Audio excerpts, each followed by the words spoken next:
The new one flyweight world champion, Demetrious Johnson. DJ, you've shook up the world again. You keep doing this. It's not hyperbole to say that one goes down in history. How does this feel? Feels good, man. It was a great fight against Adriano Moraes. I think the first fight we had against each other, he got me, and then when I came home and I watched the fight, I was kind of a little irritated about a couple of things. So, but we got this one, and yeah, wish nothing but the best for Adriano, and yeah, man, it was a good fight. The sequence was just beautiful when you slipped and threw the right, and then he started to wobble. Can you tell us what was going through your mind? Did you know the knee was there? If you drilled that? Yeah, it wasn't something like we drill. It's just kind of like, just I guess you say, just our stance and how we fight. The biggest thing was just trying to be dynamic and just be fluid and chill. And when I landed the right hand, I saw he was wobbled. I kept my distance, and I saw the cage. He was about to run into the cage, and I was okay, it's perfect time. And I threw the knee, and once I knew that landed, that was like a kill shot, and I was like, okay, that's game, and it just walked off.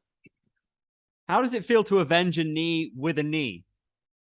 With a knee, I don't really think about that. I'm just happy that I was grateful to be healthy enough to go out there and put him away. It was a great fight. He hit me with some good shots, man. I mean, he had me. He was trying to go for a Darce.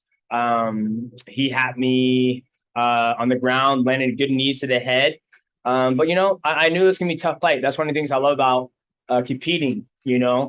There's a part of me where I hate pressure. I hate all of the eyeballs on me. But there's a part of me where it's like, yeah, fuck yeah, let's go and let's see how hard we can push it. Let's see if we can push ourselves to that breaking point. And I had great words with Adriano, and I said, dude, like, at the end of the day, I'm at the point now in my career, like, I'm just here to have fun. And if I win, I win. If I lose, I lose. I'm not gonna let the outcome of my wins or my losses dictate my life. Like, if I was on the receiving end of another knee, I would have the same demeanor and energy right now. How hurt were you in the first round when he clipped you with a head kick, or when he did get those knees on the ground? How do you stay so composed? Just chill, man. It's a fight game.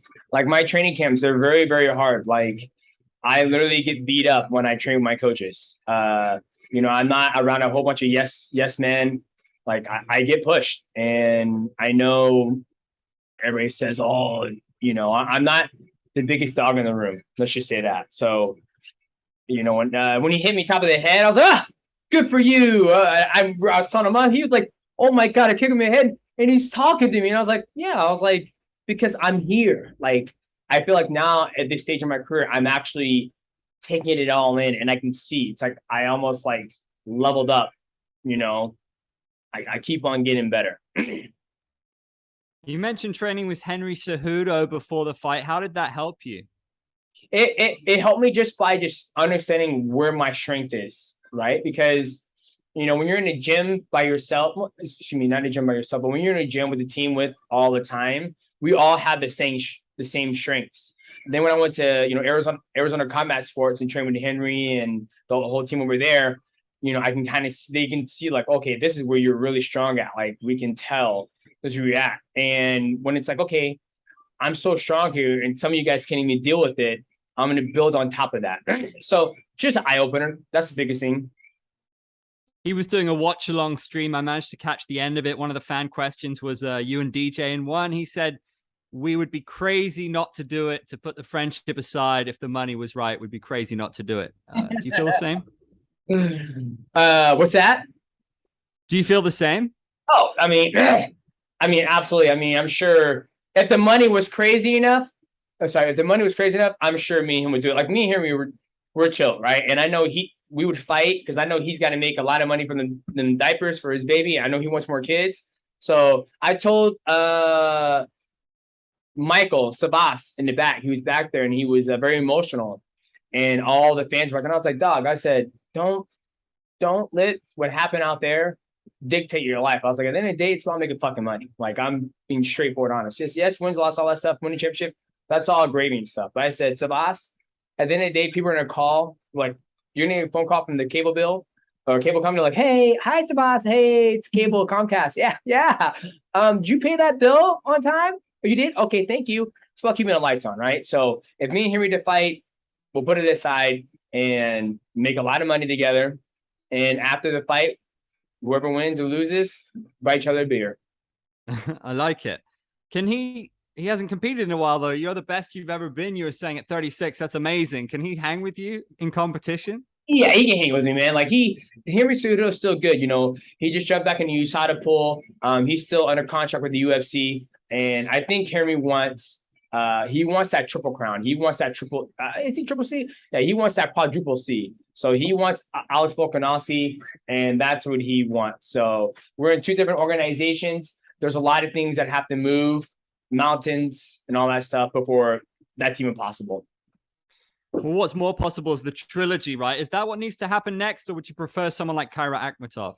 You know, I wouldn't mind giving Kyra Akhmatov a chance, but it's up to the one championship. You know, like at the beginning of this, I didn't even know I was going to get a title shot. I thought after I beat Rod Tang, I was going to go down and fight whoever was next in line for work my way back to the ladder. You know, but Kyra Akhmatov, you know, mad respect to him. He's on like a 5 or 6 fight win streak.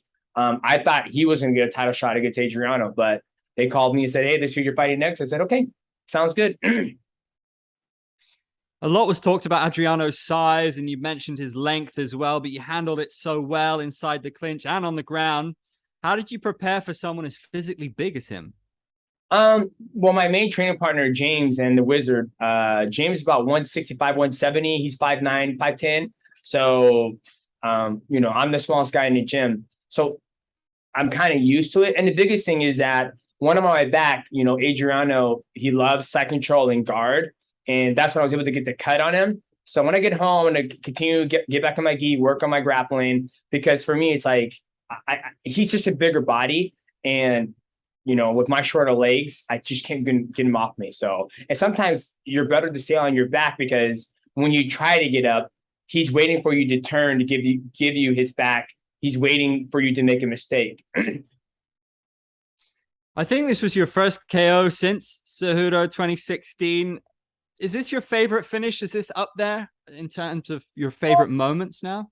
Yeah, it's up there. You know, I never done a walk-off knockout, so that's pretty dope. You know, I've done a high kick like Mirko Cro Cop. I've done a, you know, liver shot. I've done right hand against Joseph Benavidez. So yeah, man, like I said, I'm just grateful and blessed to be in the position I am in. Nothing respect to Adriano. We've both been on the receiving ends of knockouts from each other. So I'm sure he's going to go home. He's going to rest up. He's going to make adjustments. I'll go home, make adjustments, and rest up. And then if it's Adriano next, or if it's Kyra Akhmatov, it is what it is. Does this make you love the sport on days like this, and make you want to get back in there sometime soon to do that trilogy or the Akhmatov fight? I'm just going to chill, to be honest with you. I mean, I love this sport. You know, I said earlier today, like the pressure of fighting and what's going to happen. You know, I love it and I also hate it. But at the same time, you know, like I said, I'm in the mindset now that I don't care if I win or lose. I just want to go out there, put on a good show, and continue to get better. And I felt like that's what I did tonight. It was a pretty special card, being the first one on Amazon Prime, and you have to say it was fireworks. How much of it did you get to catch? Did you see any of the crazy knockouts? Did anything stand out for you? Yeah, I saw Sebastian. He caught a year with a good uppercut. And let's not even talk about this card. Let's talk about yesterday's card. The Tom Lee versus Kai was an amazing fight, back and forth. You got a brand new champion. Then you also had Christian Lee taking out Oak. Man, Christian Lee looked amazing. Just took it straight to Oak, and then jump back into this card. You know, you had, you know, Nango taking out Liam Harris with just leg kicks. I think you also had the female Muay Thai going at it. I mean, this was a good way to kick off a great partnership with Amazon. The commentators, the fans, the pundits, people love to call you the greatest of all time. Did today enhance that legacy? That's up for the public, man. Like I said, I think when it comes down to one of the best flyweights to ever do it and what I put myself through, I don't think there's nobody else out there who's been able to adjust. And I think what people need to understand is when people give me that title, it's because I'm able to make adjustments and fight any type of style. Like against Adriano, he has the range advantage. He has, you know, he's a bigger guy. And I was able to overcome that by controlling distance, me being 5'3" and him being 5'9". So that's where I think the greatest of all time comes from. And me being the flyweight to be able to do that, I think that just adds to my legacy. Did this rivalry we've seen here and this adversity you had to take on, has that extended you, pushed you further, made you better? Yeah, I would say so. I mean, like I said, this is the first time I camped that in my whole entire career that I've actually went out and done different things. You know, I started grappling in a gi now, working towards my black belt, and then also, you know, went to Arizona to train a little bit of Himi Cejudo and just trying to get better. That's the biggest thing I'm just trying to work on. I'm always striving for perfection. My coach came back there and I was like, man, there was a point in the fight that I did this. And he goes, chill. He goes, you just became a world champion again. Right. And the biggest thing that people don't realize that my coach is in my corner, right? It's my teammates that are in my corner. So my teammates, you know, James, Tony, they did an amazing job keeping me sharp and pushing me to this level of success. I don't think anybody's ever done this East-West double that you've done. It was all the talk when you signed with One Championship. How do you feel now to actually do it, to get that belt? How significant is it? It feels good. Like I said, I'm a platinum guy, right? And when I signed with this organization, when they announced like the World Grand Prix, and once I saw that World Grand Prix platinum belt, I was like, I got to have that fucking belt. I was like, I need that belt. I've always wanted to win a World Grand Prix. That was one of the things I grew up watching. Crow Cop, Josh Barnett, you know, it was Pride Openweight Grand Prix. It was something I really, really wanted. So when I got the World Grand Prix, I was kind of satisfied. And then, you know, they came out with this belt, it's big and gold. So like I said, man, I'm grateful. Like, I'm just grateful to be in the position I'm in. I'm grateful to have the opportunity to perform on a beautiful platform like One Championship and great partnership with Amazon Prime. You've given so many iconic moments to this sport. You did it again today, mate. Thanks so much. Appreciate it. Thank you.